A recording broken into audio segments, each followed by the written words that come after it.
শিৱসাগৰত উদ্ধাৰ অভিযানৰ নামত NDRFৰ ভেকু ভাওনা গৰ্ভৱতী মহিলাক সাহায্য প্ৰদান নকৰা বুলি অভিযোগ উত্থাপন হৈছে আৰু নামতহে চলি আছে NDRFৰ উদ্ধাৰ অভিযান পৰ্যাপ্ত জোৱানৰ অভাৱ বুলি স্বীকাৰ কৰিছে স্বয়ং NDRFৰ লোকে আৰু ইৰছাদ উল্লাহে এই সমগ্ৰ বিষয়টোৰ সন্দৰ্ভত আমাৰ সাংবাদিক ইৰছাদ উল্লাহে যুগুত কৰা এক প্ৰতিবেদন আগবঢ়াইছে শিৱসাগৰৰ মই দৃশ্য পুনৰবাৰ দেখাবলৈ খুজিছোঁ শব্দবিলাকৰ কিছু তাৰতম্য ঘটিব ইতিমধ্যে এগৰাকী গৰ্ভৱতী মহিলা ক'ৰ পৰা আহিছে বাইদেউ টেক্সিআলি কেনেকৈ আহিলে এইবাৰ এতিয়া এইডোখৰতো খোজকাঢ়ি কোৱা নাও বুলি মাতিছিলে নগ'লে বুলি ক'লে কি ক'ব উপায় নাই খোজকাঢ়িবলগীয়া হৈছে কি ক'লে এইডোখৰত পানী সুদৰ কাৰণে যাব নোৱাৰোঁ বুলি ক'লে তো আমি তাৰ খোজকাঢ়িবলগীয়া হৈছে নাও কেইখন জিলা প্ৰশাসনৰ আছিল হয় SDF নাৱে হয় এইবিলাক আৰু SDF নাও গৰ্ভৱতী NDFৰ যিখন নাও ইয়াত আছে এইখন নাও একচুৱেলি এটা পুতলা নিচিনা ৰাতিপুৱা 5 বজাত মই যিহেতু ফোন কৰিছিলোঁ মোৰ ঘৰ ইমানখিনিলৈকে পানী ৰিকভাৰী কৰিবৰ কাৰণে 3জন মানুহক মই ফোন কৰিছিলোঁ কিন্তু মানুহ ৰেছপণ্ড নাই ফোন ৰিচিভ নকৰে আৰু এইখন গাঁৱৰ ল'ৰাই লাষ্টত আনিছেগৈ ৰিকভাৰী কৰিছে আজিও তেখেতৰ কাৰণে যেতিয়া কৈছিলোঁ যে আপোনালোকে অকণমান এগৰাকীক লৈ আনক কিন্তু গাঁৱত এইখন সিহঁতি যাব নোৱাৰোঁ বুলি ক'লে যিহেতু আৰু এইখন NDRF মানে গৰ্ভৱতী বুলি গম পোৱাৰ পিছতো গম পোৱাৰ পাছতো ভোটত আমি কেনেকৈ আনিম বুলি ক'লে পুনৰবাৰ দৃশ্যটো মই দেখাব খুজিছোঁ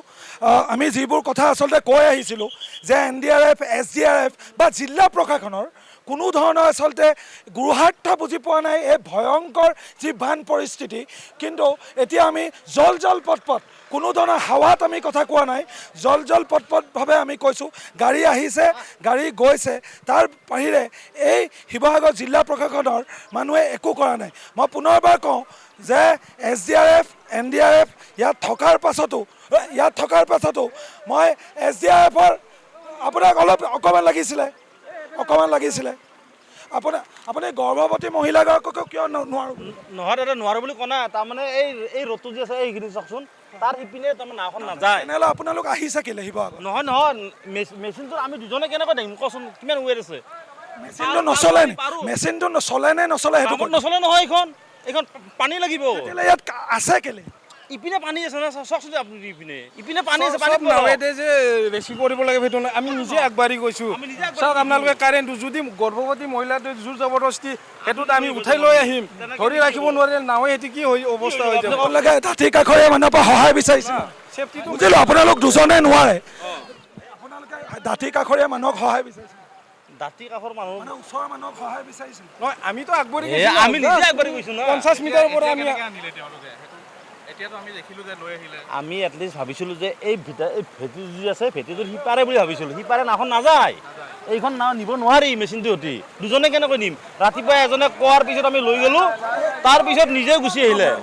মাজুলীৰ পৰা যেন 40খন হাত নাও অনা নাছিল জানো এইকেইখন বাৰু পুতলা সেইকেইখন ক'ত গ'ল ভাগে আছে অল শিৱসাগৰ ডিষ্ট্ৰিক্টত আছে নাও শিৱসাগৰ টাউনত পানী হোৱা নাই অল শিৱসাগৰ ডিষ্ট্ৰিক্ট আমি জানো আপুনি মোক ভৌগোলিক কথাবিলাক জ্ঞান নিদিব 100+ বট এতিয়ালৈকে ফিল্ডত আপুনি শিৱসাগৰ জিলাৰ জ্ঞান আপোনাৰ পৰা মই নলওঁ মই জানো ক'ত পানী হৈ আছে আমি গৈছোঁতো মূল কথাটো হ'ল গৰ্ভৱতী মহিলাকে যদি পাৰ কৰিব নোৱাৰিলে তেতিয়া লাভ কি হ'ব শুনক দাদা এগাঁঠু পানীত আমি নিজে আগবাঢ়ি গৈছোঁ যোনটো বস্তু আমি নিজে ধৰি আনি কিনে ৰেস্কিউ কৰিব পাৰোঁ পানীত গৈছে হয় আপুনি ভিডিঅ'খিনি দেখাই দিয়ক সেইটোৰ পৰা আমি লৈ আহিছোঁ না যোনটো আমি নিজে হাতেদি ৰেস্কিউ কৰি বটখন কিনিব লাগে কওকচোন আপোনালোকে ক'ৰ পৰা কৈ থৈছিলে গুৱাহাটী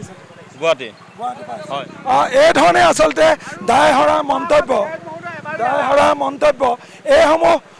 মাজুলীৰ পৰা শিৱসাগৰ জিলা প্ৰশাসনত কালি বিমল বাক আমি প্ৰশ্ন কৰোঁতে প্ৰায়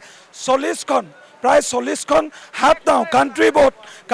শিৱসাগৰলৈ আনিছিল আৰু এই ধৰণে এতিয়া এইবোৰ আচলতে পুতলা সদৃশ এগৰাকী ব্যক্তিয়ে যিধৰণে কৈছে SDRF NDRFৰ যিসমূহ নাও আছে সেইসমূহ পুতলাৰ নিচিনা সজাই থোৱাৰ বাহিৰে একো নহয় যিহেতু পুনৰবাৰ মই কওঁ যে আমি যিসমূহ কথা বতৰা কৈ আহিছিলোঁ যে SDRF NDRF বা শিৱসাগৰ জিলা প্ৰশাসনৰ যিটো ক্ৰাইচিছ মেনেজ